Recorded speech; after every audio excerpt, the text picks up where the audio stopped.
Welcome to Foundstone Conversations, a series where we chat with industry leaders, thought-provoking authors, and change makers of what they're seeing across business strategy, connecting with customers, and sharing their real-world lived experiences from across their own career.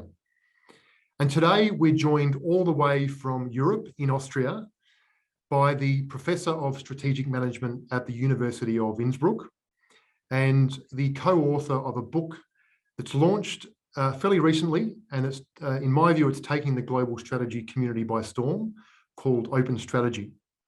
So a very warm welcome to you, Julia Hautz. Thank you, Andrew. Thank you for the invitation and thank you for having me. Not a problem. I've been looking forward to the conversation for a bit of time. I read the book over the break here in Australia, and it was actually recommended. One of your original articles was recommended to me by Dr. Graham Kenny here in Australia. He's based in Sydney. He writes in Harvard Business Review. And when I read one of your articles you produced, it was like music to my ears, to be honest.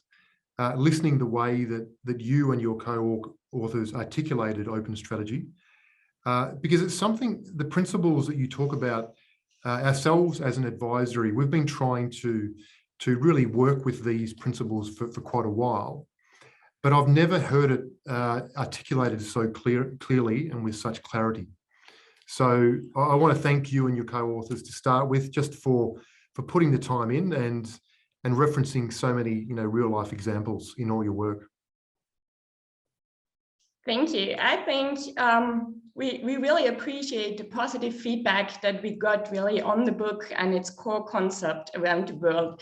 We were really, I wouldn't say surprised, but really it was really positive to get such a positive feedback that so many people could relate to the core concepts and to the ideas. And we got a lot of feedback that corporations and people inside corporations have been applying at least part of the concept over a while. And it seems like just a kind of umbrella term or umbrella concept was missing to bring all of those different approaches together. And I think this really brings me to what we see as core of open strategy, because for us, it is not, let's say, one new tool or one specific platform that you could use. It is rather really a new way of thinking, a new management philosophy, I would say a new mindset that is based on values like diversity, inclusion, transparency. And we really see open strategy in its core as actively involving people from outside your top management team in your strategy deliberations. And this could be anyone, could be customers, could be your employees, could be suppliers, experts, even competitors. So it's really not limited to a specific group of stakeholders, but it's really about having diversity, getting new perspectives in, broaden your view. And I think that's the essence of open strategy. And of course, there are many different ways to achieve this.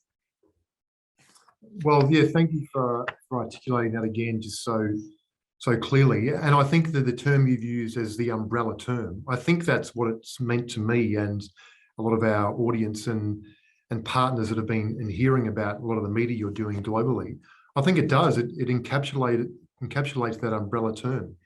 And I genuinely think that we're going to be looking back at this time and your book and the concepts that you brought to life, even in a few years and more than a few years, as a bit of a time where there's been a lot of change in the world the last couple of years, of course. I think we're going to look back in these times and the concepts that you're bringing to life here as a fairly large change in the way we're looking at strategy. So I commend you on that. I wanted to just before we go into a bit more of the detail, I wanted just to hear a bit more about your own personal background. If I've got it right, you were originally studying open innovation communities, and a number of other things. I'd love just to hear, a bit of your backgrounds, what you have been involved in, and what led you to writing the book with your co-authors. Yes, I mean, maybe I have lived a little bit what's also outlined in the book in terms of diversity of backgrounds and getting involved in different communities. Initially, before getting even involved in business, I was educated in civil engineering. So I initially intended to become a civil engineer and get involved in the technical world. Then I decided to switch to business and do my PhD there, and engaged initially a lot with corporate diversification strategies. So a very classical, traditional field in terms of in how many industries and also countries a company should engage in, and what influences this important corporate strategy decisions. And at the same time, I would even say, out of curiosity, I also got engaged with some of my colleagues at the University of Innsbruck in research on open innovation, and especially on online communities, and how companies could really leverage those platforms in order to get new ideas, specifically on product design, on new product ideas.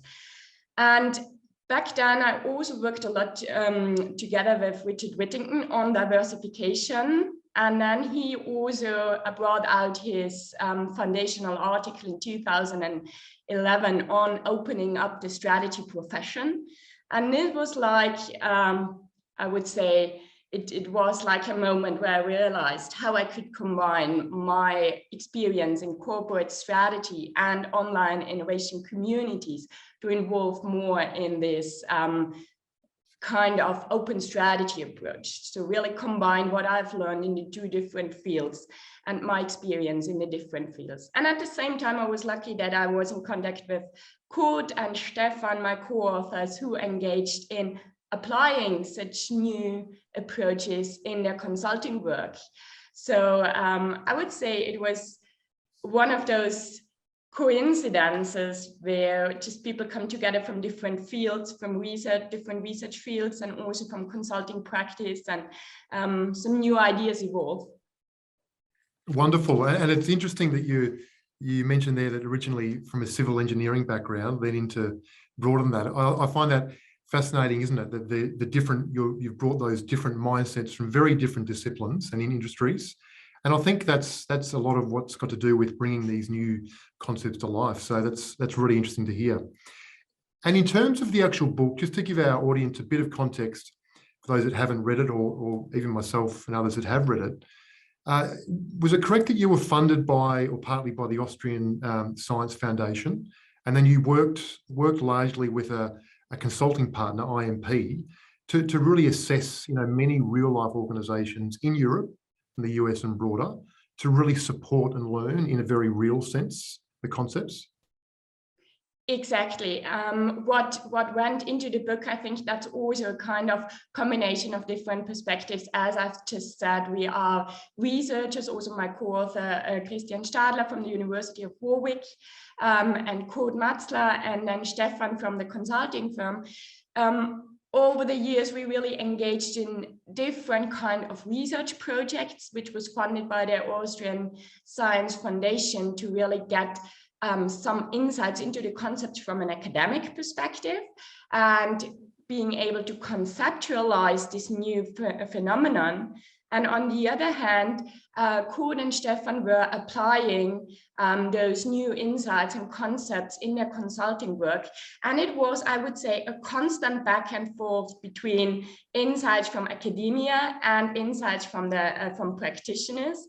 At the same time, we also engaged in studying a lot of case studies and doing a lot of interviews also with companies which were not working together with IMP, also to get a lot of different perspectives and approaches and get some insights on this. And it was really interesting how also among the 4 of us co-authors, how we sometimes struggle to find a common language to articulate what we were talking about, especially Stefan bringing in a lot of insight from his daily work with clients, and then us bringing in more the academic perspective. So even in our group, we needed to find this common ground and common language. And I think that was something that we also tried to bring into the book, so that really the different communities can access the concept from a research perspective, but also from a practitioner's perspective. And I think we in another research project I've engaged together with Richard Whittington and Christo Panza also on looking how over time different management innovations evolved and become established over time. And we looked, for example, at the BCG matrix or on the concept of blue ocean strategy and then also open strategy. And we discovered that very often it is this combination of having different people from academic, from the practitioner side, but also from consulting, working together until these new concepts evolve. And we found this quite interesting that this was also the case in the case of open strategy. I see. So that's when you paint that picture, it very much is evident in the book, because you're using common language, and the fact you've talked about it was a mix of academia, practitioners, clients. Really speaks in the book, because I think a lot of business books in the past have talked about the theory, but haven't really had those robust conversations in a very real life environment. So that very much comes across.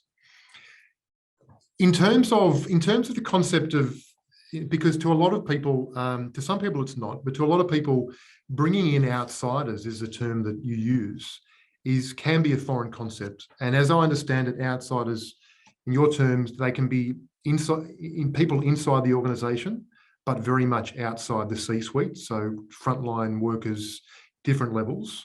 But then outsiders can also be, as you've expressed, external to the organization, customers, clients, partners, and even competitors you talk about. How are you finding in terms of the reception to that in the broader market now? Do you feel there's organisations doing this, but it's still kind of not the norm out there? We're very early days with this approach. I think, again, it depends, as open strategy is such a broad concept and not necessarily only one specific approach and one tool. And as I've said, as you pointed out, outsiders could be everyone who is not usually involved in those strategy deliberations within the top management team or the C-suite. So also opening up can also mean to just stay within the boundaries of your organization and access the knowledge from your employees. And also staying within your organization can significantly increase the diversity of perspectives. Very often companies do not even know what knowledge is existent within the organization. I mean, we have talked with somebody from Ericsson, a founder of an online strategy community there. They have an strategy community platform where everybody within Ericsson could contribute to strategy discussions on future trends of the organization, on also new management practices, on everything that might relate to the strategy of the organization. And he said, it's just like magic. You find knowledge in places you would have never imagined that it's there. So he really got excited about this. So even going beyond the boundaries of your leadership team can increase this diversity. But of course, we also talk about going outside your organizational boundaries. And this sometimes can be a little bit, I think, intimidating for leaders, or they can become a little bit skeptical or still shy away from doing this. And there are several reasons why they do this. On the one hand, sometimes people are just not convinced that somebody who has never worked in your own industry and has no experience with the industry at hand can add something valuable. So there is some skepticism here. And sometimes I think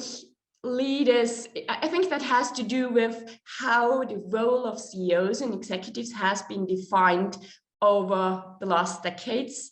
So very often CEOs and leaders see strategy development as their unique role. It's part of their identity at work. It's how they define their tasks. And now inviting people from outside their company and outside their industry into this process, this might mean that they fear to compromise their unique role or to compromise their power and their status.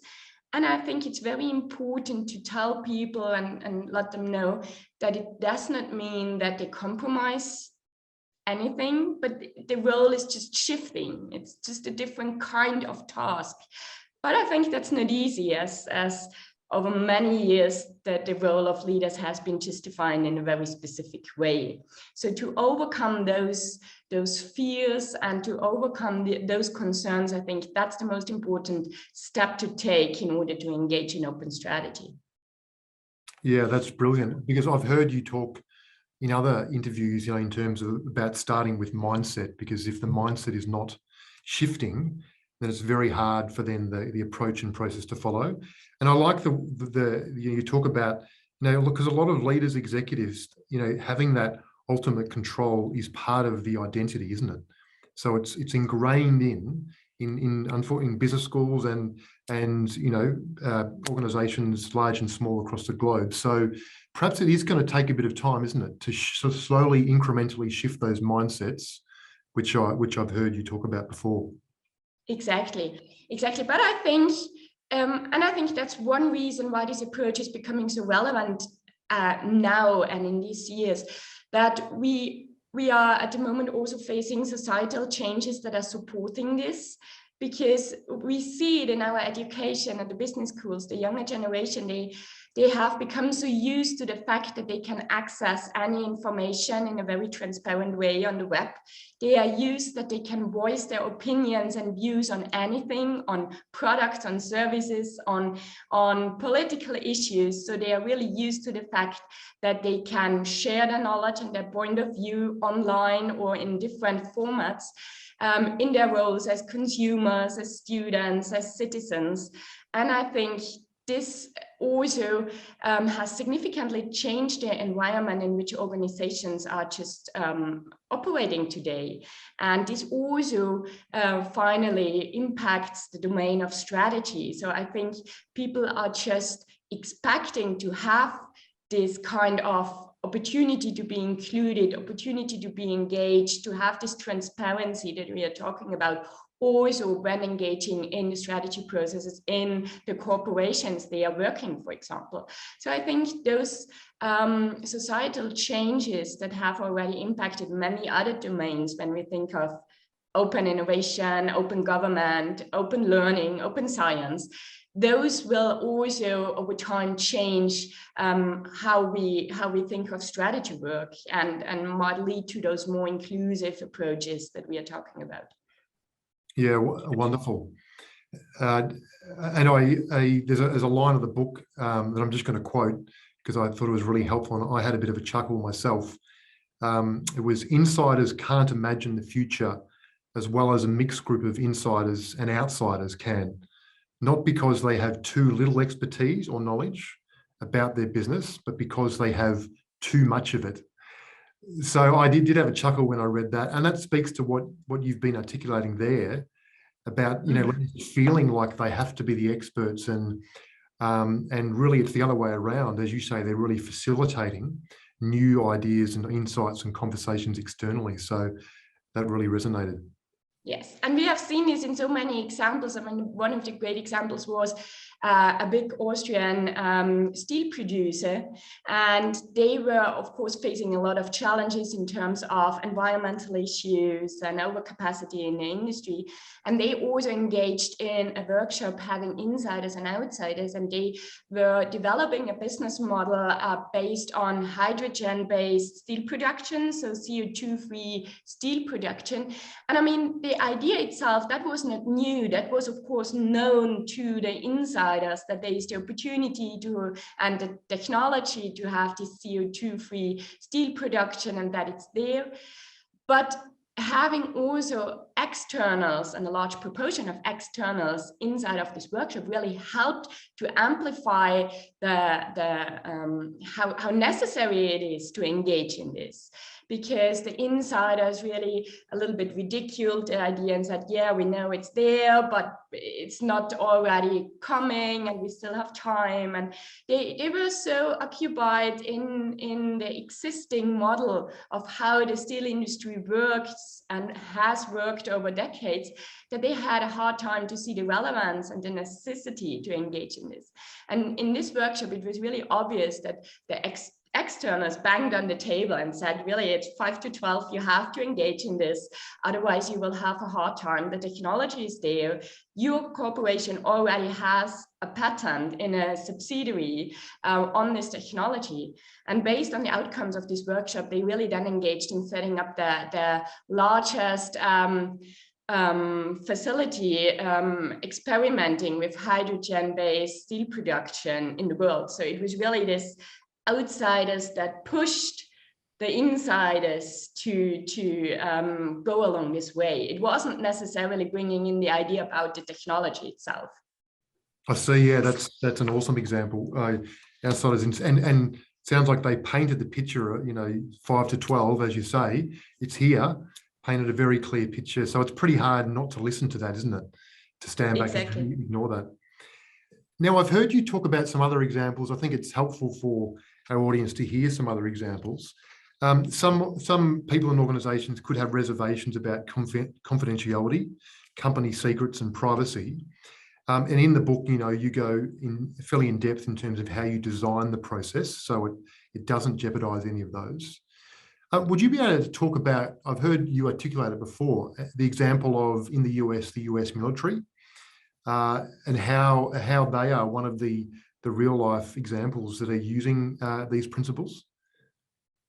Yes, sure. I mean, that's one of the largest concerns that we get, because people think they have to choose. Either they are able to open up and benefit from open strategy, or they stay closed and be able to protect all their sensitive information.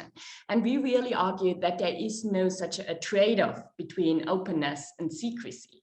We really argue you can fully control your process, and it's fully up to you what you want to disclose and what you don't want to disclose. And we were really surprised that especially very secretive organizations were able to benefit from opening up, as you mentioned, the NASA, the US Navy, and even the US intelligence community did it. And they did it in different ways.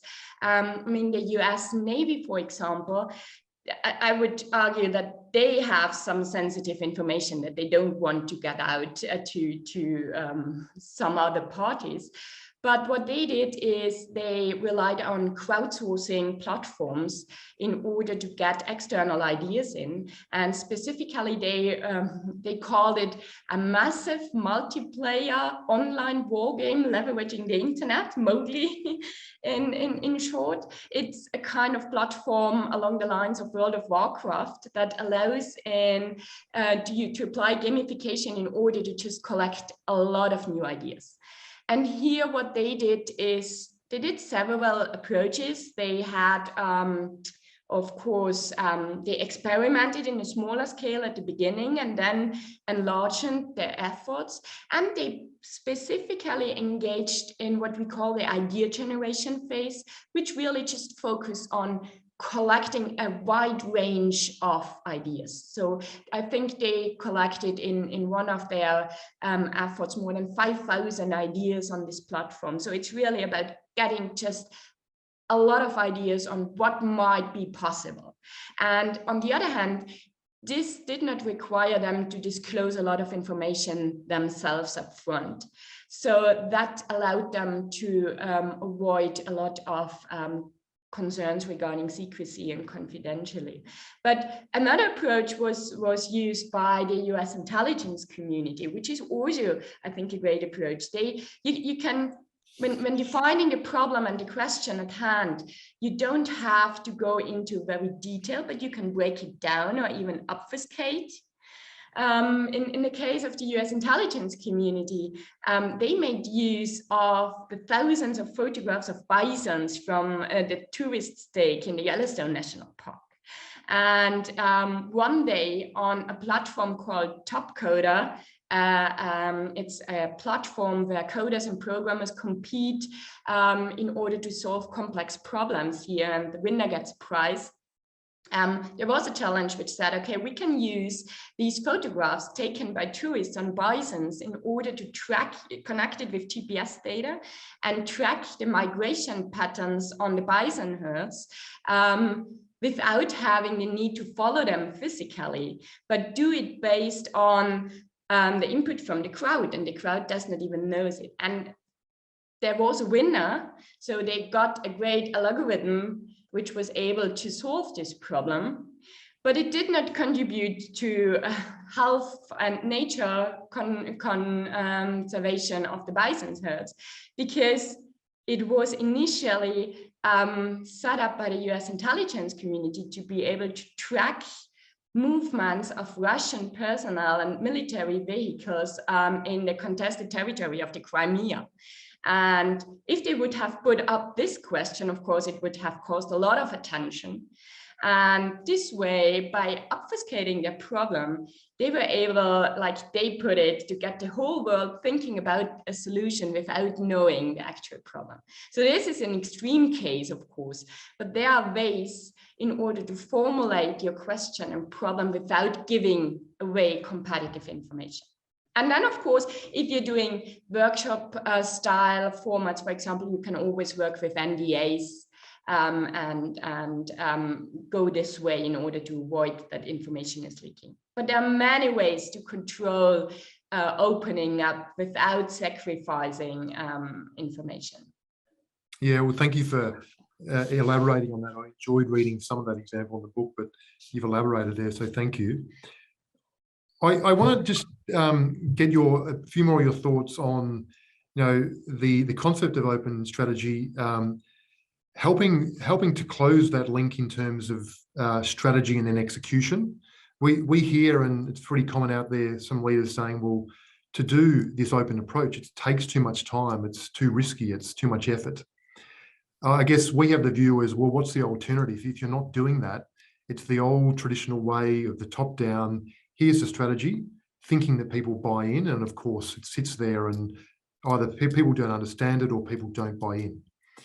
So I know the book talks in a fair bit of detail to this, that, involving both, internal outsiders, so people, frontline staff, mid-level managers, and then external people, can really help then with the execution of the strategy, because people are genuinely a part of it, and they're bought into it. Can you talk a bit to that, of perhaps what you're seeing in a bit more detail, both in Europe and broader? Yes, sure. I mean, that is also, so we have one benefit from open strategy, that is getting those new ideas and this diversity and new perspectives. But you, on the other hand, and it's equally important, you get, especially when you're involving your employees and your internals, you get those positive impact on the engagement of people and buy-in, which then positively translates to execution and implementation. Because we have seen that very often, it's not an issue that strategy is not communicated enough within organizations. CEOs and executives engage very often a lot in communicating through emails, through meetings, but very often this does not translate to understanding or execution and engagement of employees. Very often, employees do not feel very strongly about a strategy, and very often they don't even know it. If you ask people about the company's strategy, even especially frontline employees, they might have a hard time to articulate it. And even in the middle management, studies have shown that they have a hard time to articulate strategic priorities. And this is, of course, very negative then for execution and getting people involved and mobilized, because in the end, the people within the organization have to realize the strategy. And what we have heard, for example, in many examples, but also in the example of Barclays, the British bank, Ashok Vaswani, the CEO of the retail business, said it's very important, or it's much better to have a simple strategy that is really understood by everybody, rather than having this complex strategy that is only understood by a few or nobody. So having people engaged in the process, and we see just giving them the opportunity to be engaged, really has a very positive impact on strategy understanding and then strategy commitment. People really feel engaged. They feel part of the strategy. And if they're feeling part, you're much faster in executing, because you don't have to engage in the effort of convincing everybody and communicating so much. So we see it might be upfront time consuming to get everybody involved, but then you have a big advantage in being faster in executing. So that could be an argument to convince people also that it is really worth the effort to engage in involving a larger crowd. Yeah, that's wonderful to hear, because so often, as you say, it's a bit of an excuse, isn't it? It's too much effort. But really, it's in reverse, isn't it? So I do thank you for being able to articulate that, because I think when leaders, and going back to your original point, can see that, tweak that mindset, to see that, to flip that, to see it's actually, getting more insights and then buy-in to execute. Seeing that a bit differently from a mindset point of view can change the whole view, can't it? So I think that's really nicely articulated. In terms of our audience and broader, for those that are perhaps wanting to dip their toe in the water, and I've heard you talk a bit about it on other platforms. Say if we take the outsiders example, and you can either use customers externally or partners or insiders. Is there any ways, incremental ways, that you're seeing that are working well from the previous examples or now going forward, that leaders can start to dip their toe in the water and start to test and become a bit more comfortable with this kind of approach? Exactly. I mean, that's what we really recommend. There's no need to jump just in with both feet and apply open strategy through all phases of your strategy process and in all of your businesses. So it's really fine to start small and open up gradually. So as I've said, you can open up different phases of your strategy process on the one hand. So you can say, I just want to collect a lot of ideas and do this via different kind of platforms. Or I have already some ideas, which is often the case with smaller companies, but we are just struggling with developing a specific business model around those ideas in order to realize the potential of a new technology or a new product, a new prototype that we have developed. So it's fine if you just engage in opening up with a small workshop format, for example, insiders and outsiders to develop such a business model around an idea. Or if you say, I have already a new strategic initiative in mind, a new business model, and I want to engage my employees, that's also fine. So you do not need to do it over the whole process, and also not across all of your businesses. You can think of your business as a portfolio and start with one business division and then experiment a little bit and learn what might work best in your setting and for your company, and then transfer it to other businesses. We have seen this just very recently with a large German multinational company, a very diversified company. They are in baking powder production, but also in frozen pizzas, for example. And they started out in a small division with opening up in their German cereal business, and started there just with a workshop. Imagine together with insiders and outsiders, what could be new future business models in the cereal industry, which differ significantly from the established business model. And they were so surprised and happy with the outcomes that they are now considering to apply it to the largest division, which is frozen pizza. So getting confident with the approach and learn and experiment a little bit. That's perfectly fine before you roll it out. And we have several examples in the book where initiatives were starting small, sometimes even without the intention of top management. They just emerged from an interaction among employees, and then it evolved and became bigger, and CEOs and management were intrigued by the success of those initiatives and decided to apply it throughout the organization. We have seen this in the case of Telefonica, where they use an employee social network, also in the case of Ericsson, where this strategy community platform evolved from the initiatives of employees. So very often it starts small and gets bigger.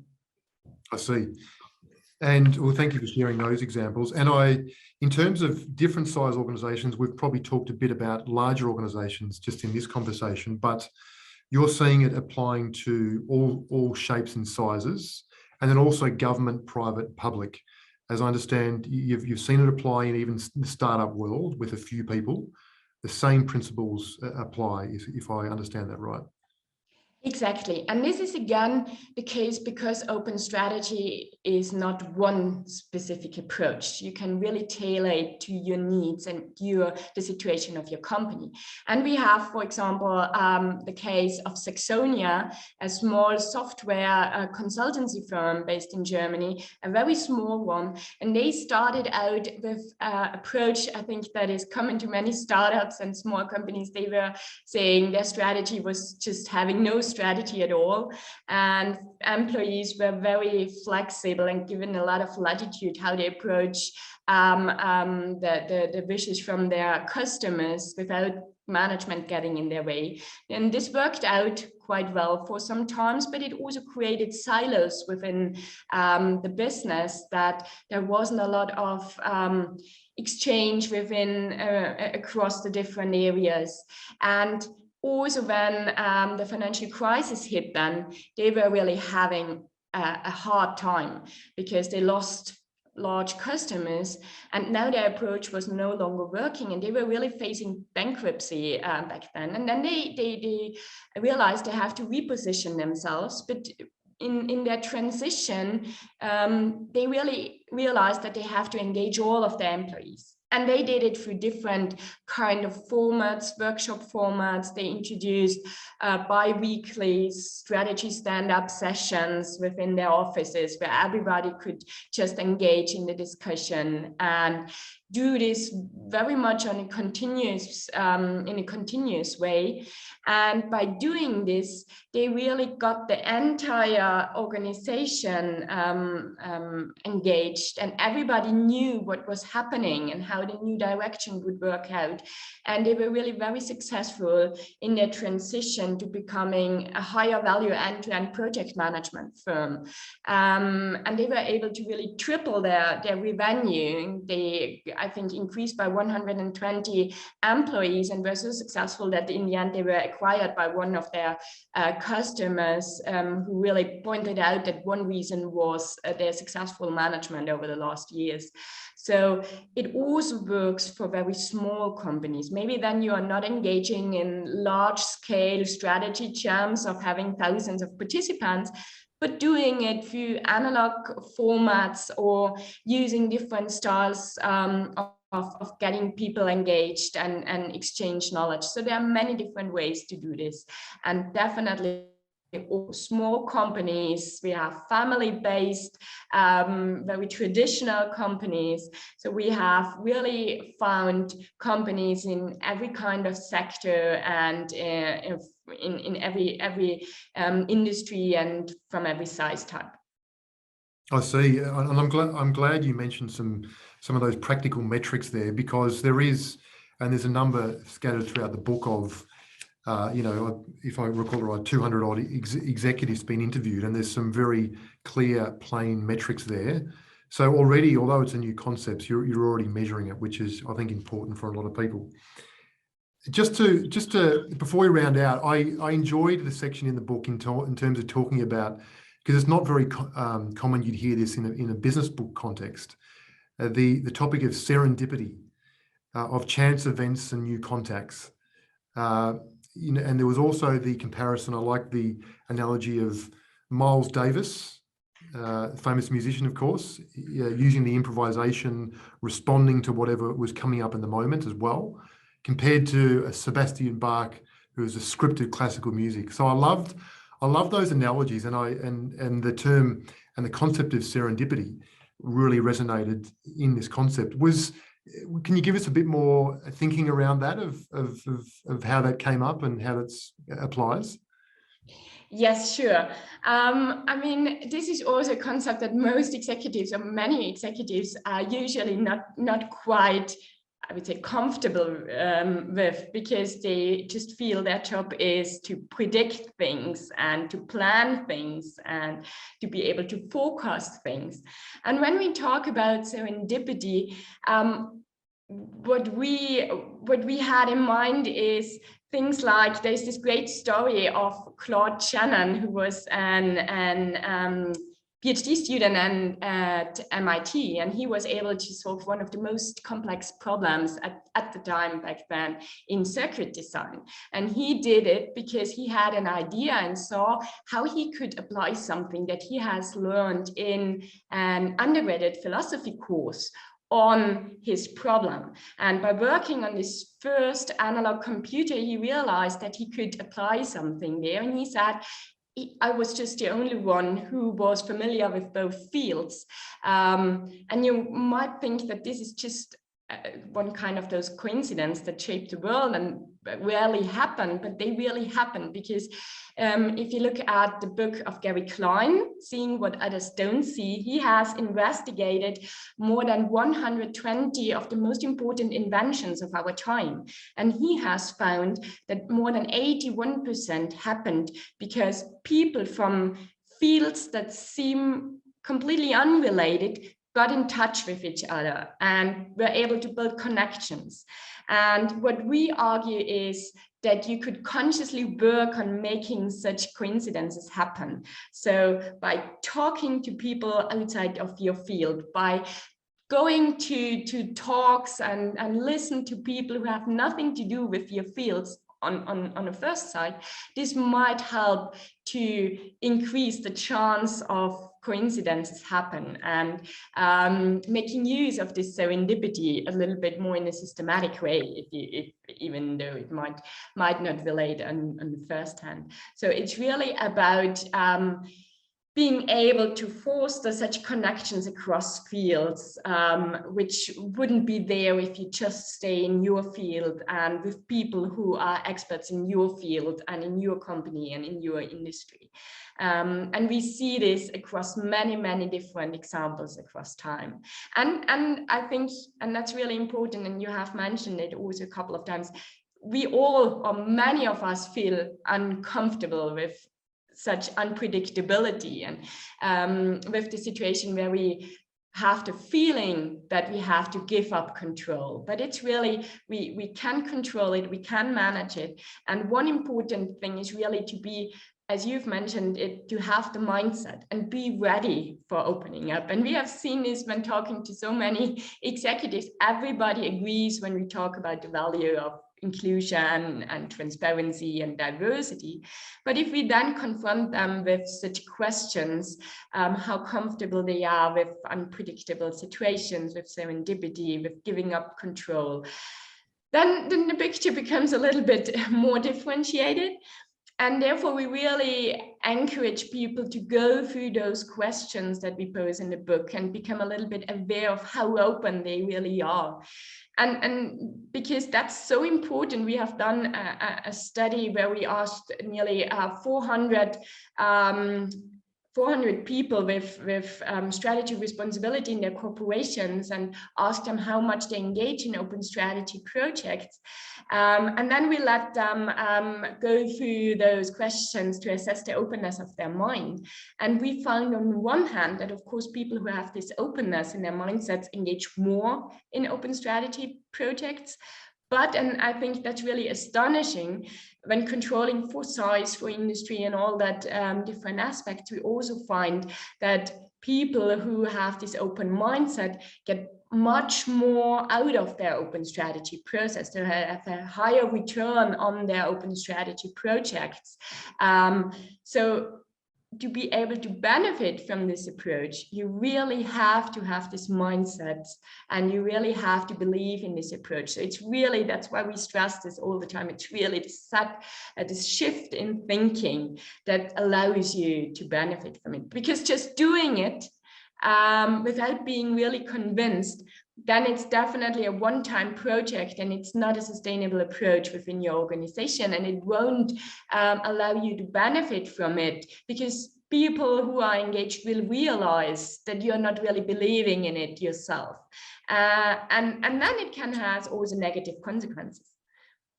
Yeah, I absolutely love that, Julia, and where you talked about, fields and industries that seem unrelated, and getting comfortable, because myself personally and a lot, other execs all over the world, that the term serendipity would kind of send shivers up their spine in terms of leaning into that. But I do believe with the uncertainty, as you've just talked about there, of where we're living in, it's very in tune with the times. So I think it's brilliant you've highlighted that.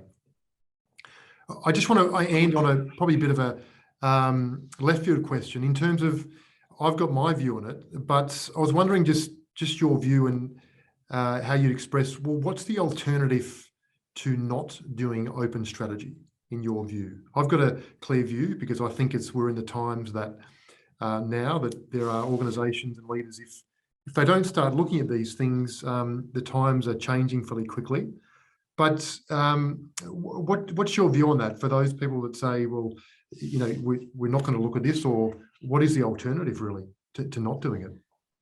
I mean, what we argue in the book is that this open approach is especially beneficial if you are facing some kind of disruption. So if your business is really facing some kind of disruptive threat. If you are an organization that is living in or operating in a fairly stable environment, in a predictable environment, then you might say, okay, the traditional approach might be something that we can apply. But I think that we don't have many organizations that are facing such an environment today. More and more, we have disruptions from different fields, and organizations need to be able to respond to those threats very quickly and flexible. So I do not really think that there is an alternative. I think the good thing is that organizations can really have a large variety of ways to engage in this. So they have a lot of different practices and tools that they can apply, which allows them to tailor them best to their situation. But I think, as I've said before, our society is changing in a way that really requires organizations to apply those new ways. And I think I always like to cite our interview partner from Telefonica. We talked with her, and she is responsible for the employee social network at Telefonica, which is used to engage the entire workforce in strategy deliberations. And she always says the world has changed in a way that does not allow organizations to approach those changes with old processes, with old practices, with old structures. We need to adapt as organizations, and strategy is definitely one area that has to change and has to apply those new tools and new practices in order to be able to respond to those changes in the environment. I would say it's one domain that has taken a little bit longer than other domains. There are already areas that where organizations were able to adapt in the area of innovation, for example, but definitely strategy and strategy work has to change in order to be able to approach all those challenges that organizations will face in the future.